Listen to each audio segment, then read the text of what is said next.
Hello दोस्तों, मैं फिर से एक कहानी आपके लिए लेके आया हूँ। इस कहानी को सुन के आपको बहुत ही मज़ा आएगा। एक धोखेबाज लड़की की कहानी है।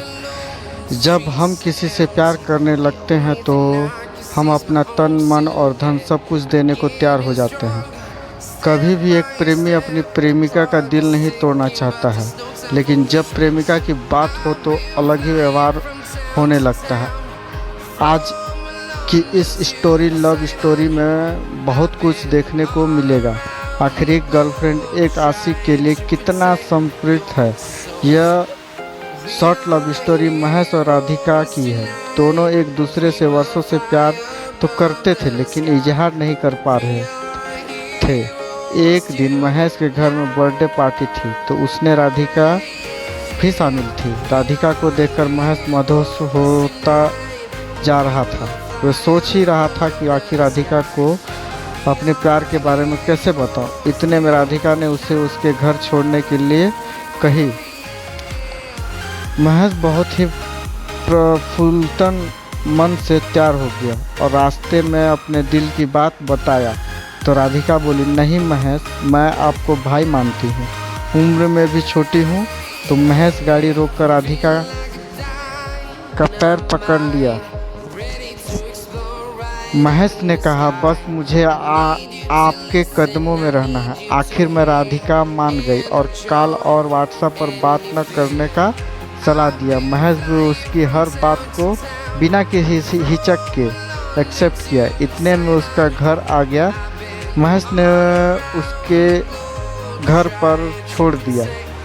अब उसकी लव स्टोरी की कहानी तो शुरू हो गई, लेकिन महेश के मन में अभी भी कहीं न कहीं से कॉल पर बात न करने का गम था। उसे फील हुआ राधिका पहले से ही किसी से अटैच है। मैं उसकी खुशी में बाधा बन रहा हूँ। वह खुश है तो मेरा प्यार खुश है। इतना सब कुछ मंथन करने के बाद महेश ने लड़की से माफ़ी मांगने का फैसला लिया।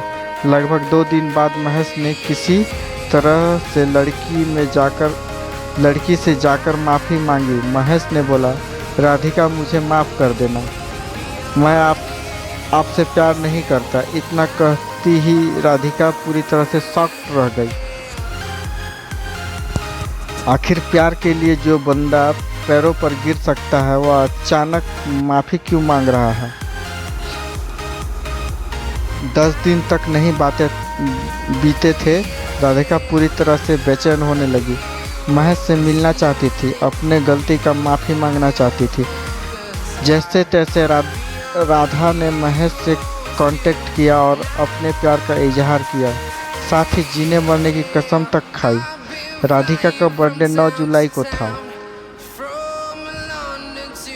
बारिश और तूफान पूरी तरह से मजबूर कर रखी थी, लेकिन लोगों का आना जाना मुश्किल था। इसके बावजूद महेश ने बर्थडे सेलिब्रेशन के लिए मार्केट जाकर उसके लिए गिफ्ट लिया। उसी रात में मिलने का प्लानिंग भी था। महेश ने रात के 1 बजे उससे मिलने गया। उसे गिफ्ट देकर उसके माथे पर टीका लगाया। फिर गले जैसे ही लगना चाहता था तो राधिका महेश के ऊपर भड़क गई। सिर्फ इसलिए करते हो। महेश एक दिन एकदम सुन्न हो गया, मानो उसके पैरों तले से जमीन खिसक गया हो। वहाँ से चुपचाप भीगी आंखों में आंसू लिए चला आया। दोनों की बातचीत बंद हो गई और अलग अलग रहने लगे। महेश के दिल पर जो चोट लगी थी वह कभी नहीं भूल सकता था। इसके सारे कांटेक्ट को ब्लॉक कर दिया था। 2 महीने बाद राधिका ने अपनी फ्रेंड के नंबर से कॉल करके माफ़ी मांगी।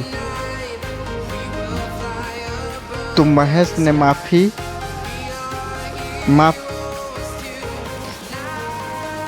साफ इनकार कर दिया। मैं कभी भी आपसे संपर्क नहीं रख सकता हूँ, आपके काबिल नहीं हूँ। इतना सुनते ही राधिका रोने लगी और एक चांस के लिए गिड़गिड़ाने लगी। तो महेश भी मान गया। अब दोनों की लव स्टोरी बहुत अच्छे से चल रही थी। दोनों एक दूसरे से मिलने जुलने भी लगे थे। महेश राधिका के हर ज़रूरत को पूरा करता था, यहाँ तक कि उसके कॉलेज की फीस भी भरता था। एक दिन राधिका और महेश लॉन्ग ड्राइव पर थे, तो राधिका के नंबर काफ़ी कॉल और मैसेज आते रहते, लेकिन महेश के सामने कोई भी कॉल और मैसेज पिकअप नहीं किया। महेश को रास्ते में शक होने लगा, आखिर बात क्या है। जब महेश ने मोबाइल चेक करने के लिए मांगा, राधिका ने स्विच ऑफ होने का बहाना किया। अब राधिका और भी शक के घेरे में आ गई। महेश गाड़ी रोका और मोबाइल लिया तो देखा 53 मिस कॉल, और व्हाट्सएप खोलकर चेक किया तो आई लव यू जानू जैसे मैसेज लगभग 16 लड़कों के थे, जिसमें राधिका का भी रिप्लाई भी था।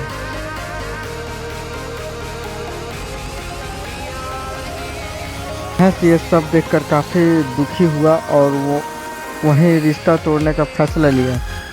लड़की को वहीं छोड़कर वह घर चला आया। वे कहते हैं ना, सच्चा प्यार करने वालों को सच्चा प्यार नहीं मिलता है। जैसे ही अपने राधिका और महेश की शॉर्ट लव स्टोरी हिंदी में देखा, आपको कैसा लगा दोस्तों?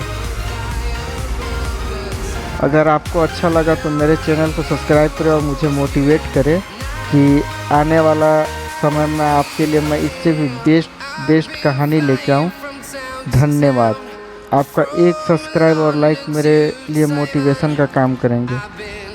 धन्यवाद। आपका दिन शुभ हो, मंगल हो।